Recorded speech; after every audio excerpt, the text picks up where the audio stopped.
What if I told you there's a library where the books aren't made of paper, but of bamboo and rattan? A library that holds the secrets to survival in one of the most dynamic ecosystems on Earth. Well, today, that's exactly what we're exploring. This absolutely incredible collection of traditional fishing tools from a remote river in Thailand. And what they reveal is a deep, deep connection between a people and their environment. But before we zoom in, let's just pull back for a second and look at the big picture. This is the Mekong River. They call it the mother of waters for a reason. It is the absolute lifeblood for over 70 million people. And get this, right after the Amazon, it is the most biodiverse river on the entire planet. Just an incredible world of water.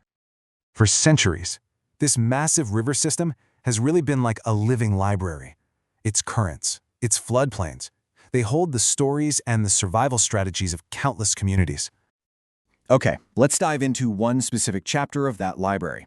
We're focusing on the Lom Se Bai, which is a secondary tributary that flows through northeastern Thailand before it eventually joins up with the Great Mekong. This small river right here is where our whole story of ingenuity really unfolds. To really understand the people and the tools they've created, you first have to understand the rhythm of the river itself. Life here isn't static at all. It pulses with this dramatic, seasonal beat. And this slide right here, wow, it just perfectly shows you the sheer scale of that beat. On the left, that's the river in the dry season, and on the right, the flood season. The water level can actually fluctuate by more than 9 meters every single year. It completely transforms the entire landscape. And here's the thing. This isn't seen as some kind of disaster. It's a predictable, life-giving pulse. For generations, local communities have woven their entire lives, all their knowledge, around the cycle of flood and retreat. And you see that adaptation nowhere more clearly than in how they fish. So, this brings us to the really cool part. This incredible arsenal of tools that they developed to master this dynamic environment. I mean, this is human ingenuity perfectly adapted to the rhythms of nature. So just how much ingenuity are we talking about here? Get this. In this one small river basin, researchers documented 62 distinct types of fishing gear and related tools. 62! Each one is a specialized solution for a specific place, a specific season, or even a specific fish. It's amazing. Let's look at a few, because each one tells its own story. Take this massive stake net trap. It's not just big.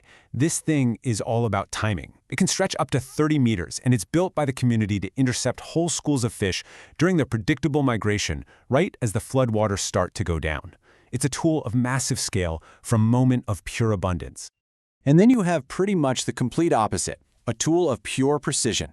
The upright basket trap is designed with this intricate understanding of how fish behave.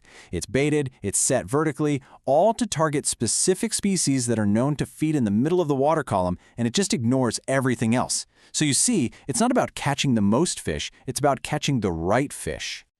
And this one is just brilliant. It shows how deeply these tools are integrated with the environment. This branch Weir Trap is basically a piece of the forest, just rebuilt as a maze. It's made from local branches, so it blends seamlessly into the flooded swamp, and it actually uses the natural habitat as part of its design to guide fish into these hidden traps. It's like camouflage and engineering all in one. The materials used in the traps we just saw, they tell their own story. Traditionally, everything came right from the surrounding ecosystem. Bamboo for the structure, wood for the stakes, rattan for lashing it all together. Today, you see a shift to more durable things like nylon and PVC. But that also marks a real change in the relationship with the environment, and it definitely raises new questions about sustainability and plastic waste. But here's the thing you really have to understand. These tools are so much more than just objects. They are the physical proof of an incredible body of knowledge about the river, passed down from generation to generation. And this knowledge is so incredibly detailed, it even gets down to the bait. The river literally provides the entire menu. Fishermen know to use freshwater shrimp for predators, aquatic insects for the fish that feed on the surface, and even fallen tamarin tods for specific large herbivores. It's this perfect, waste-free system of matching the bait to the appetite. This quote from researcher Yoshimi Fujioka just hits the nail on the head. He says the success of these tools depends entirely on understanding fish behavior, their habitats, and the seasonal changes of the river. It's a science, but it's one that's learned not in a lab, but through a lifetime of observation right on the water. There's actually a formal term for all this. It's called Indigenous Knowledge. It's this vast, cumulative body of wisdom about an ecosystem, and it's handed down not in textbooks, but from parent to child, right there on the riverbank. Every single trap we've seen isn't just a tool, it's a lesson in ecology. So, this all leads to a really big question, right? In our rapidly modernizing world, what is the future of this tradition and all the knowledge that it holds?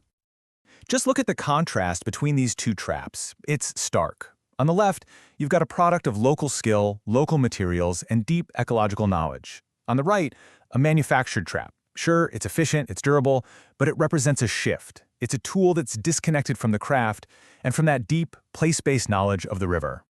And yeah, there's a real concern here. Many experts believe that these modern gears, which are often way less selective and just more ruthlessly efficient, are a major threat to the long-term health of the Mekong's fish populations. They're disrupting a balance that has been maintained for centuries. And that leaves us with this final, really crucial question. These intricate traps, they are more than just fishing tools. They are archives of ecological wisdom. So as they slowly disappear, we have to ask ourselves, what else are we losing? When the last person who knows how to build one of these is gone, an entire library about the river might just vanish right along with them.